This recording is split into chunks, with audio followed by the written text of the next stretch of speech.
Welcome back to The Explainer. Today, we're jumping right into a deeply relatable, honestly, pretty exhausting tension that I'm sure we've all faced. We're talking about how to navigate those incredibly stubborn individuals in our lives, specifically fellow disciples who fiercely reject wisdom. How do we deal with them without losing our own grace, and more importantly, without our own hearts turning cold in the process? So the sources we're unpacking today pose this incredibly blunt, real-world question. How on earth do we actually love neighbors and disciples within our own circles who, well, act a fool?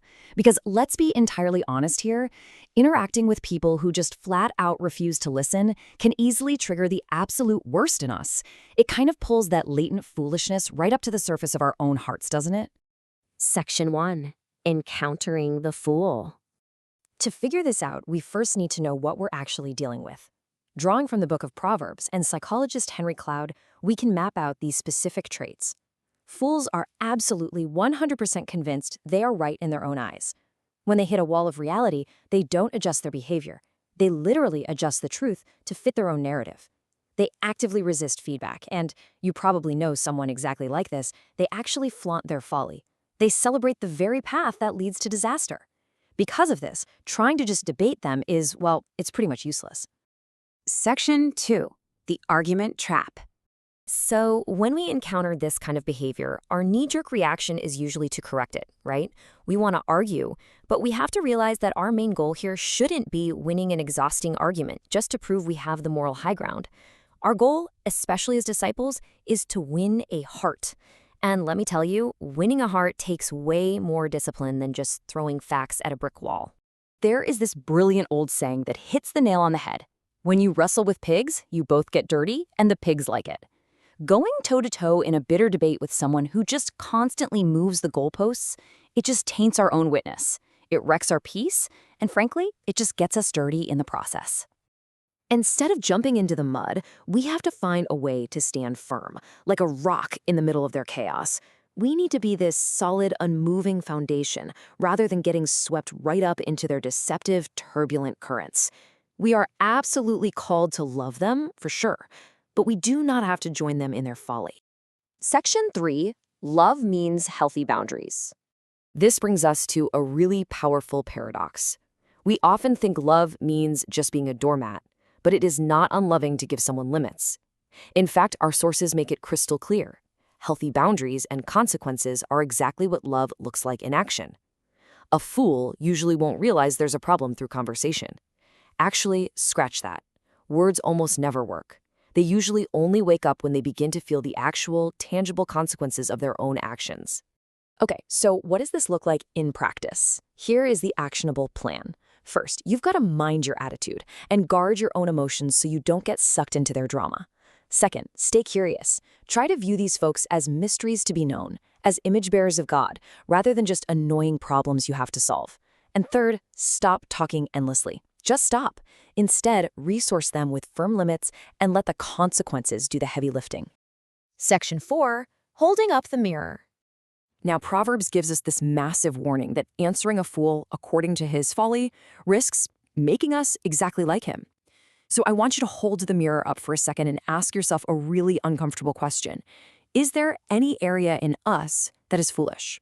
Because the second a difficult person triggers us, it is so incredibly easy to drop our calling to love and step right into a posture of sheer arrogance. We actually see a perfect real-world example of this in the sources with Jesus' closest disciples, James and John. Faced with total rejection, they have this moment of intense, blinding foolishness where they literally wanted to call down fire from heaven to consume the people who weren't listening to them. It just proves this vital point. Mere proximity to the truth, or calling yourself a good disciple, does not make any of us immune to acting a fool when our ego takes a hit. Digging a bit deeper into this, St. Ignatius points out in his spiritual exercises that the root of our resistance is almost always our own ego. Our internal foolishness shows up as this desperate need to be in control of everything, or believing we're entirely self-sufficient. It looks like acting incredibly unlovingly when our plans are thwarted, or manipulating people just to feel appreciated. This self-centeredness makes us act out of sheer need rather than love. And you know what? That is the very definition of a deceived heart. Section 5. Keeping a soft heart. So how do we survive this? How do we prevent the exhaustion of dealing with all these fools from turning our own hearts totally cold and cynical? Pastor John Piper notes a really stark contrast here. He says a hardened heart becomes numb to the sufferings of others and completely unwilling to repent. But a soft heart, a heart of flesh, remains humble, it breaks over its own shortcomings, and it constantly longs for restoration instead of revenge. Listen, when you are tempted to just be utterly disgusted by someone else's stubbornness or dullness, remember the light of grace. Think about the infinite, mind-boggling patience God has shown toward your own foolishness over the years. We are called to let that incredible patience be the blueprint for how we treat others, even the ones who frustrate us the absolute most. And this brings us to a super heavy, profound warning from C.S. Lewis. He points out that to love at all is to be vulnerable. If we try to avoid getting hurt by fools by locking up our hearts in the casket of our own selfishness, we don't actually save ourselves at all. Instead, the heart just becomes unbreakable, impenetrable, and tragically, irredeemable.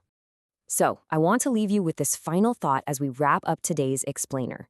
When you inevitably face the fools in your life, and let's be real, you absolutely will face them, will you retreat into a cold, hardened, cynical shell? Or are you going to choose the brave, boundary-setting vulnerability of true love? The choice is entirely up to you. Thank you so much for joining me, and I'll see you next time.